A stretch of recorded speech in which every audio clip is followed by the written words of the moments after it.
Hey guys, this is Bharadwaj with Phone Arena, and this is the iPad mini we are having here. As a part of the comparison series that's going on, we are going to compare the iPad mini with its own bigger brother, the 10-inch iPad.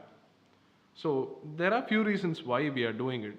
So since there are two different kinds of iPads on the market right now, we need to know what we should choose, right? So that's why we are comparing it.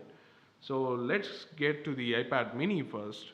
So the iPad mini was the first smaller iPad that was launched on October 23rd, 2012 to be exact. The smaller screen and the affordable price were the USPs of this device. So Apple marketed this as a smaller iPad that can be more portable than the bigger iPad. So our question is, why the bigger iPad when you have the iPad mini? So that's what we are going to see right now. So coming to the design first, the iPad mini's design is a bit different. As you can see here, it's ridiculously thin and has a different design compared to the bigger iPad.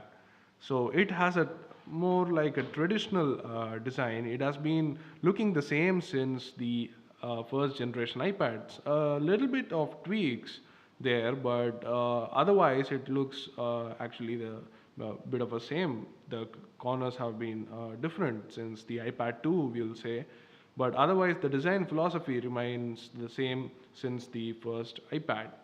But on the other hand, the iPad mini echoes some design philosophies of the iPhone 5. So it has a different material, although same aluminum, but it has a different coating or something, which makes the feel different than this iPad. And also it is slightly prone to scratches and dirt, unlike this iPad, which is not prone to scratches and dirt. Also, you can see here on the borders there is a reflective coating or a jewel-like feel, like Virgis Geoff Shotopolsky put it. So it's a reflective coating on the edges, which is not there on the original iPad.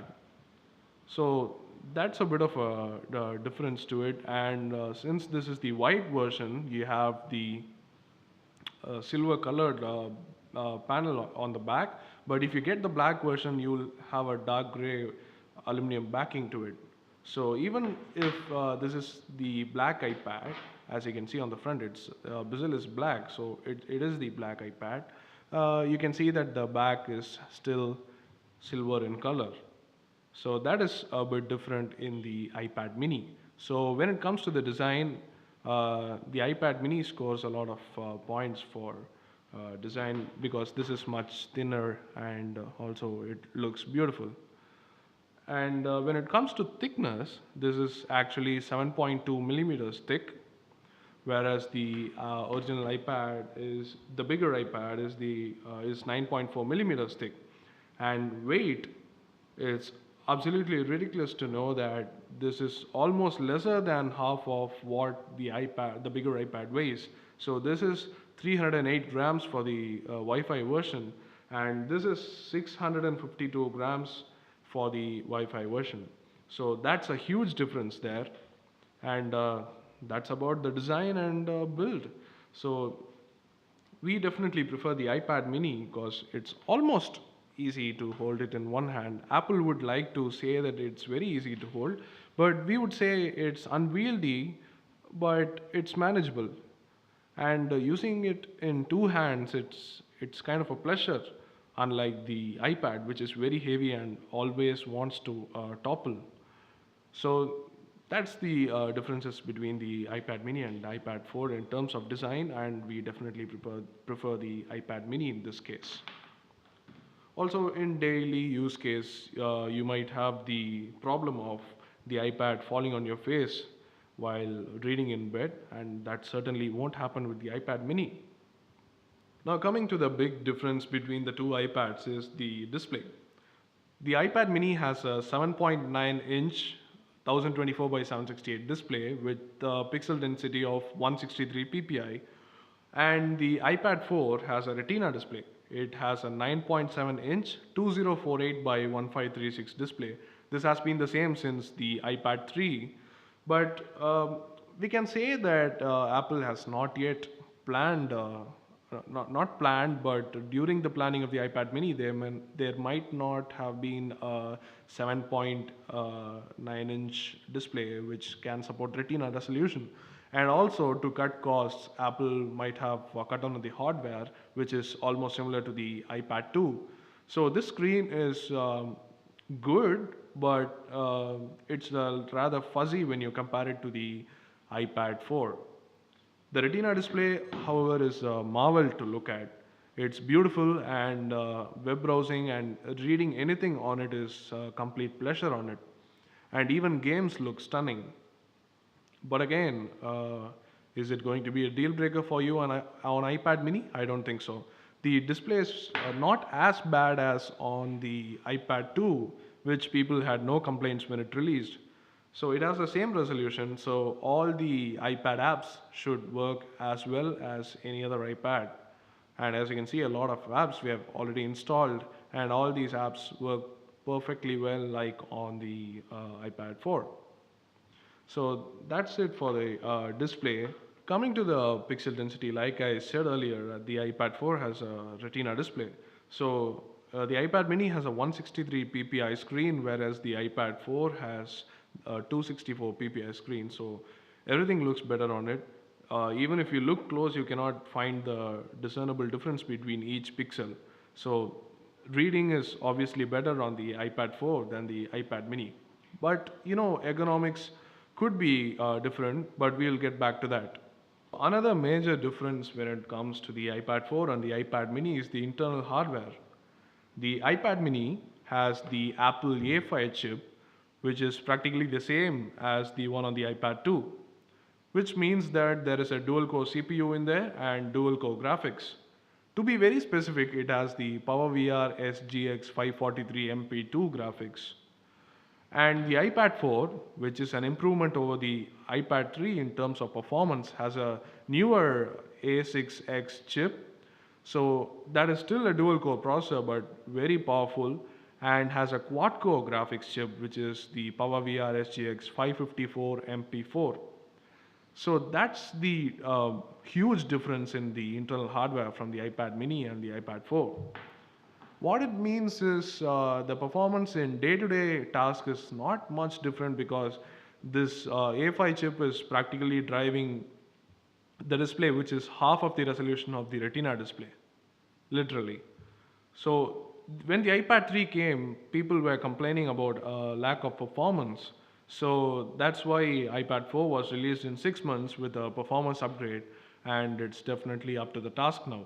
So both these iPads are up to the task when it comes to the performance. So all the apps perform the same. We didn't find any lag or anything like that. So that's about the performance. But let's come to the similarities. Both these devices have literally the same front-facing cameras and the back-facing cameras. So this is a 1.2 megapixel 720p capable front camera. It's called the FaceTime camera on the iPad mini that you can see here. And that's the same on the bigger iPad 2. And of course, you have the back camera, that is the 5MP iSight camera that Apple likes to brand it. So that's also the same on the iPad, the bigger iPad, as well as the iPad mini. So, and there are also other similarities, which is the lightning port. Both these iPads have the same new lightning port that has been a standard on all new Apple devices. But there is a simple yet good difference between the iPad mini and the iPad 4 in terms of hardware. That is the stereo speakers. As you can see, there are two grills for the iPad mini, which means that it has stereo speakers, and the output is definitely uh, crystal clear from both these devices, but the stereo speakers help. We are quite wondering why Apple refused to use similar set of speakers on the iPad 4, but I think it may be a design constraint. So since this has a iPhone 5-like design, it has similar speaker grills and whatnot. But on the other hand, the iPad 4 is traditionally following the same design. So That's probably the difference. So let's conclude it then. Which iPad is the right one for you? The iPad mini is very sleek at 7.2 millimeters and weighing just 300 grams. It's extremely portable and it's very lightweight. So you can probably take it along anywhere you want. But the iPad 4 is very heavy and it's almost kept at home. So that's a bit of a difference when it comes to the iPad mini and the iPad 4. And again, since it is very small and very portable, you'll be able to take your apps anywhere just like the iPhone. But the only difference and in our opinion, a very huge advantage for the iPad 4 is the display. The Retina display is completely enjoyable and it makes the content so crisp and so highly enjoyable. Uh, we would prefer reading anything on the iPad 4 rather than the iPad mini. The keyboard is much better to type on the uh, iPad mini. For example, let me show you this. This is the portrait keyboard on the iPad mini. I can easily type with two hands, and even the landscape, which is highly ergonomical, I would say, with the larger bezel on the sides in landscape orientation, it's easy to reach the ends of the keyboard. We know that Apple has the split keyboard for the iPads, but still, I think the typing is better on the iPad mini than the iPad 4. So lots of advantages for the iPad mini, and we definitely want people to, if you're choosing between a bigger iPad and the smaller iPad, the iPad mini, I think it's wiser to choose the smaller iPad because it is even more affordable than the 16 GB iPad 4. And also, there might be a possibility that you're using the iPad for business intensive, information centric apps. Like even GarageBand can work better on the bigger screen of the iPad than the iPad mini. And there are so many business intelligence report development apps that are there for the iPad, the bigger, both the iPads, of course. They might work out better on the larger screen. So, without going further, we just want to say that if you're going to use it casually, you can better go for the iPad mini.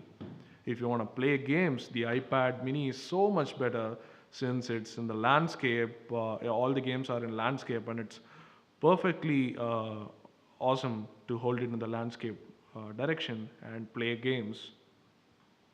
But then, if you are a business user, like most users who are given iPads in the office, you might want to choose the bigger iPad to be more productive. I guess that's the only a few differences between the iPad mini and the bigger iPad when it comes to comparison. So that's it for the comparison. Hit like if you like this video and subscribe to our channel for more videos like this. I am pretty sure there are a lot more comparison videos coming up in our channel. And that's it, folks. Thanks for watching.